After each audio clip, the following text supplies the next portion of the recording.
buenas tardes o muy buenos días a la hora que estén viendo este video. Sabemos de que estamos en un periodo de cuarentena, de aislamiento por la cuestión esta del COVID-19, del coronavirus. Entonces yo espero que todo el mundo se encuentre bien, en sus casas, juiciosos, pasando tiempo de calidad con sus familiares. Dejándose a un lado, junto con mis compañeros, los cuales son Sebastián Rivadeneira, Isabela Viana, Johan Banega, Renzo Salgado, Jesús Álvarez, Santiago Villalba y mi persona, Marco Sosa. Nosotros les vamos a hablar sobre el sistema circulatorio. Somos estudiantes de primer semestre de medicina en la Universidad Metropolitana de Barranquilla. Antes de empezar a hablar sobre el sistema cardiovascular, les quiero hablar un poquito sobre el sistema circulatorio. El sistema circulatorio está conformado por órganos y vasos que se encargan de la circulación de la sangre y la linfa. Estos órganos y vasos encargados de la circulación de la sangre vendrá siendo el sistema o el aparato cardiovascular. Y la linfa ya es el sistema linfático. Con esto, ¿qué les quiero entender? Les quiero entender que el aparato cardiovascular y el sistema linfático conforman el sistema circulatorio. Entonces, ahora sí, sabiendo esto, vamos a comenzar a explicar el aparato cardiovascular. Bueno, la estructura del corazón. El corazón presenta 4 cavidades, 2 aurículas y 2 ventrículos. La aurícula vendría siendo la aurícula izquierda y la aurícula derecha. Aparte de eso se encuentra un tabique interauricular, el cual se encarga de mantener distanciados la aurícula derecha de la izquierda. En el corazón también tenemos la presencia de unos orificios auriculoventriculares, los cuales se encargan de mantener separados las aurículas de los ventrículos. Los ventrículos vendrán siendo el ventrículo derecho y el ventrículo izquierdo. También en esto se encuentra un tabique interventricular que se encarga de mantener separados tanto el ventrículo derecho del izquierdo. Bueno, ya he hablado un poquito en la parte de la estructura del corazón. Les voy a hablar un poquito sobre cómo es ese proceso de la sangre en el corazón. Te lo voy a explicar por medio de esta imagen. Espero que la puedan ver bien. Bueno, resulta y pasa que el corazón tiene una vena cava superior y una vena cava inferior. Por ambas venas va a entrar sangre al corazón y va a llenar la aurícula derecha. Una vez que la aurícula derecha está llena, ambas venas tienen una válvula. La válvula de la vena cava superior se llama válvula de Devesio, el cual se va a cerrar para no dejar de que esa sangre se devuelva por ahí mismo. Lo mismo que la vena cava inferior, una válvula llamada válvula Eustaquio, que va a hacer lo mismo, cerrar para no dejar de que esa sangre se devuelva. Cuando la aurícula derecha se llena, tiene que pasar ese contenido al ventrículo derecho. Este va a pasar siempre y cuando la válvula tricúspide se lo permita, la cual se encarga de mantener o permitir una comunicación entre la aurícula derecha y el ventrículo derecho. Esas válvulas tricúspides están hechas de cuerdas tendinosas. Una vez de que el líquido ya está en el ventrículo derecho, este tiene que ir a oxigenarse. ¿Dónde se oxigena? Se oxigenan los pulmones. Por lo tanto, de aquí sale eyectada por el tronco arteria pulmonar, la cual se va a dirigir a los pulmones. Esa sangre va a los pulmones, se oxigena y vuelve otra vez y entra al corazón. Pero no va a entrar por aquí mismo. Viene y entra por las venas pulmonares. Una vez de que esa sangre entra por las venas pulmonares, se va a dirigir a la aurícula izquierda. Esta se va a llenar y va a pasar ese contenido al ventrículo izquierdo. Siempre y cuando este lado también tiene una válvula llamada válvula mitral, si no estoy mal por aquí lo dice, o también llamada válvula bicúspide, las cuales va a permitir la comunicación entre la aurícula izquierda con la derecha. Estas válvulas también están hechas de cuerdas tendinosas. Una vez de que esa sangre ya está aquí en el ventrículo derecho, como ya está oxigenada, esta va a pasar por la arteria aorta. La arteria aorta tiene, digamos, el tronco brachiocefálico, tiene la arteria carótida y tiene la arteria subclavia, la cual por ahí se va a dirigir esa sangre oxigenada a las diferentes partes del cuerpo y va a llevar la sangre. He aquí unos datos curiosos, los cuales vendrán siendo que todo lo que entra al corazón se le va a llamar vena y todo lo que sale arteria. Es decir, la sangre entra al corazón por medio de las venas y sale por medio de las arterias. Eso hay que tenerlo bien claro. Otro dato que les voy a dar es dónde nacen las arterias. Las arterias nacen en los ventrículos. Por ejemplo, en el ventrículo derecho, ¿sí?, nace la troncoarteria pulmonar y en el ventrículo izquierdo nace la arteria aorta. Muy buenas, mi nombre es Santiago Villalba y voy a hablarles del aparato cardiovascular. El aparato cardiovascular se encuentra integrado por el corazón y los vasos sanguíneos, cardio del corazón y vascular de vasos sanguíneos, la sangre, que está constituida por el plasma, y esta a su vez contiene nutrientes, O2, CO2, hormonas y sustancias de desecho. Los glóbulos rojos son células encargadas del transporte de gases, como por ejemplo el oxígeno que llega a todo el cuerpo. Los glóbulos blancos es la célula que se usa para detectar afecciones como infecciones, inflamaciones, alergias y leucemias, es decir, es la defensa del cuerpo. Plaquetas se encarga de la coagulación de la sangre o hemostasias, es decir, tiene la capacidad de hacer que la sangre en estado líquido permanezca en los vasos sanguíneos en respuesta al daño. El corazón es un órgano musculoso y hueco que recibe y expele sangre. Su peso varía entre los 250 y 300 gramos aproximadamente. Tiene forma de cono. Está ubicado en el mediastino inferior medio. La foto muestra la parte del pecho. Nosotros tenemos dos mediastinos, el mediastino superior y el mediastino inferior. El punto de corte que indica cuál es el superior y cuál es el inferior vendría siendo entre la cuarta y la quinta vértebra, o frente al ángulo external.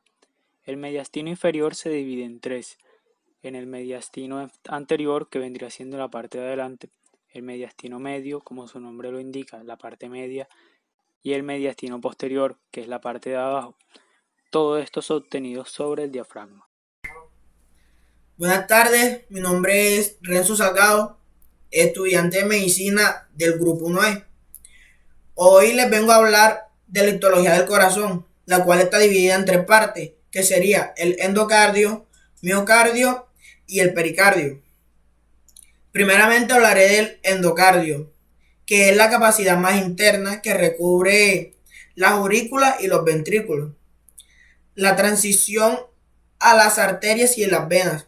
El endocardio se continúa en la túnica íntima vascular. Este está compuesto por dos capas: revestimiento endotelial y el tejido conjuntivo subendocárdico. El endocardio es variable en cuanto al grosor, siendo más grueso en las aurículas y más delgado en los ventrículos, particularmente el ventrículo izquierdo. Bueno, ahora les hablaré del miocardio. El miocardio es una capa que ocupa casi toda la masa de la pared del corazón. Está compuesto por fibras musculares cardíacas que se unen mediante un tejido conectivo. El miocardio comprende tres tipos celulares, los cuales son los cardiocitos contráctiles, los cardiocitos mioendocrinos y los cardiocitos nodulares.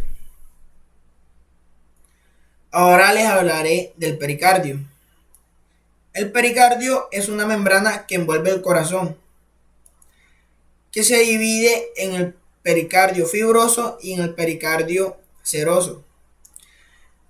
El pericardio seroso constituye también de dos hojas, que son la hoja parietal y la hoja visceral. El epicardio tiene un espacio entre la hoja parietal y visceral. Ese espacio se le llama la cavidad pericárdica. Esta permite que el desplazamiento de las hojas para el corazón puede aumentar el volumen, o sea, la contracción. Bueno, esto es todo sobre la histología del corazón. Muchas gracias. Mi nombre es Sebastián Rivadeneira y hoy les voy a hablar sobre los vasos sanguíneos.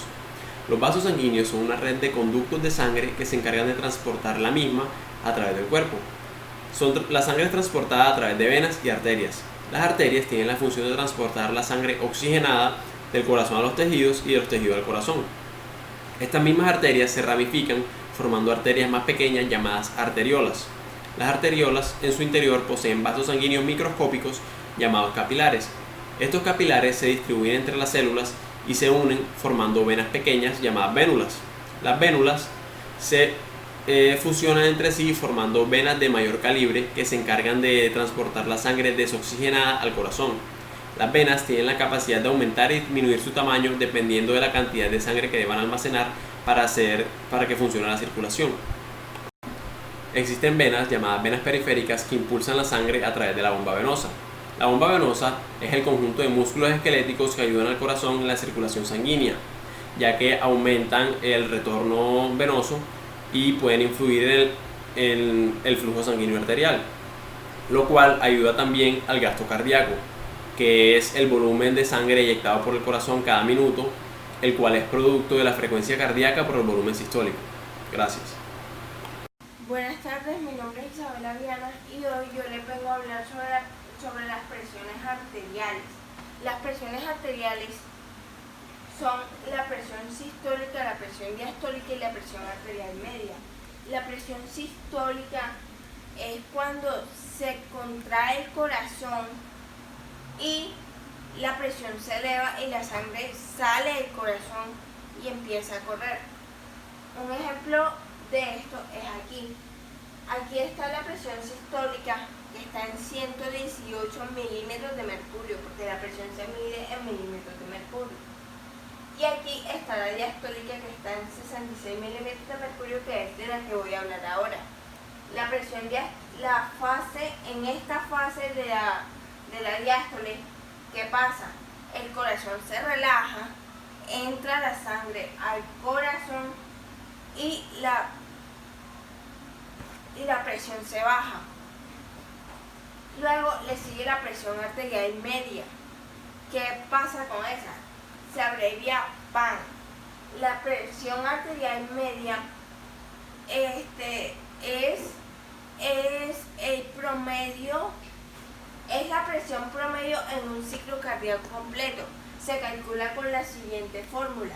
Presión arterial media es igual a dos veces la presión diastólica más la presión sistólica entre 3.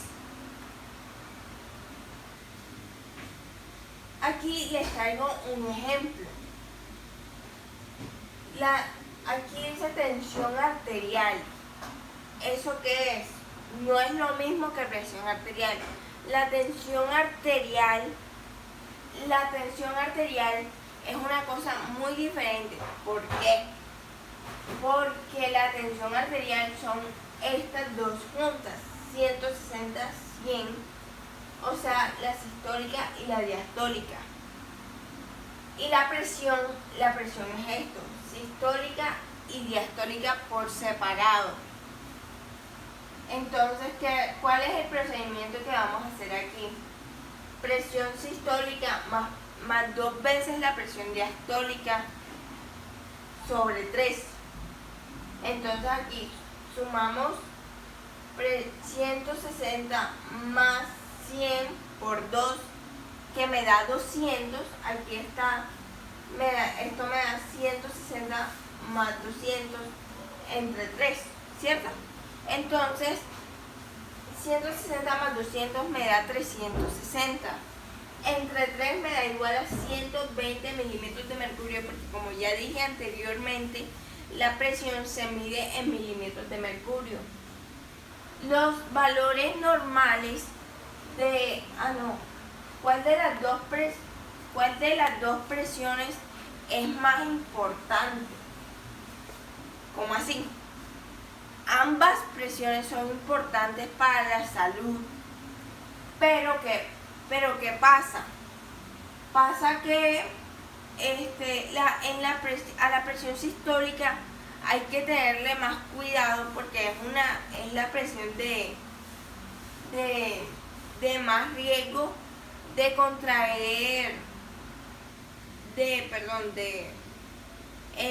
la presión con más riesgo de poder enfermarse, por ejemplo, de un accidente cerebrovascular, de una angina de pecho, que es como un dolor de pecho, que puede ser un infarto al miocardio.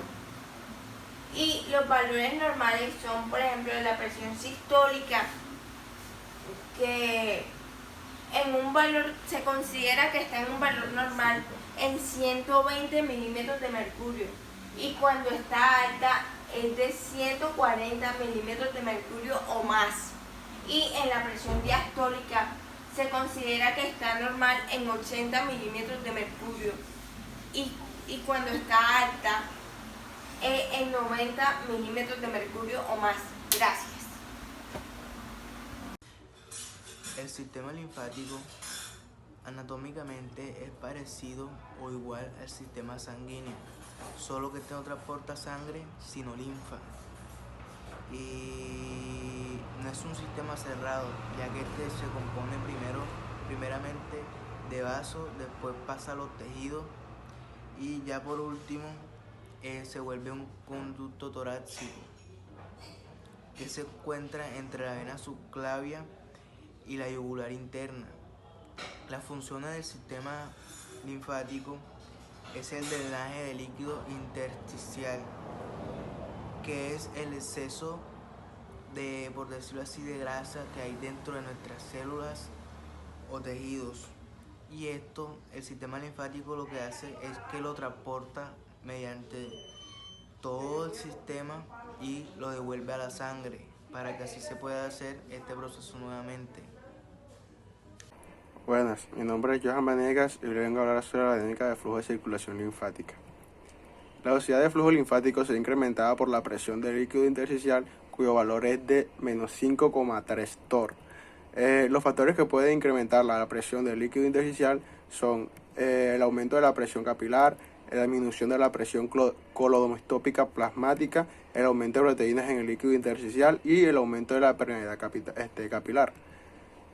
Los factores que afectan a la presión en los vasos linfáticos son la disposición valvular, la actividad espontánea de un músculo liso, expansión pulsátil de la arteria contenida en la misma vaina y la actividad del músculo esquelético. Respecto a las válvulas, indicar que estas se encuentran dispuestas a intervalos de pocos milímetros en los vasos grandes, y en los pequeños se encuentran aún más próximas. Estas válvulas permiten dirigir la linfa hacia el conducto torácico y evitan así el reflujo linfático. La actividad espontánea del músculo linfático determina lo que se denomina como el bombeo intrínseco linfático, dado que este músculo responde a una contracción cada vez que se detiene por el incremento del volumen. Aún más, cada segmento entre válvulas actúa como una bomba independientemente, de forma que el llenado del segmento que se contraiga impulsa a la linfa hacia el inmediato superior, el cual al llenarse se contrae automáticamente y así sucesivamente. La actividad física determina un incremento de la velocidad de flujo linfático de 10 a 30 veces, dada la acción del músculo esquelético sobre la circulación linfática, análoga a la explicada en el sistema venoso. Además de este bombeo, también coopera en esta acción la pulsación arteriales adyacentes, la compresión del cuerpo por objetos externos y movimiento de las diversas partes del cuerpo, el bombeo del capilar linfático. Dado el diseño del capilar linfático, es lógico pensar que cada vez que los tejidos se hinchan de líquido, estos se estiran en el filamento de fijación, abriendo los espacios interendoiteales y en consecuencia favoreciendo el paso del líquido hacia el capilar linfático. Líquido que no puede retroceder en el diseño valvular de los mismos. En consecuencia de este incremento de la presión interlinfática, a la que se suma la generada por la propia reducción del tejido al vaciarse. ¿Cómo fluye el líquido intersticial hacia los capilares linfáticos si la presión intersticial es subatmosférica? Pues la explicación está en que bien por la compresión de los tejidos, lo cual lleva a un incremento momentáneo positivo de la presión intersticial, bien por el incremento de la presión intersticial cuando el espacio intersticial se llena de líquido. Ambas determinan el flujo hacia los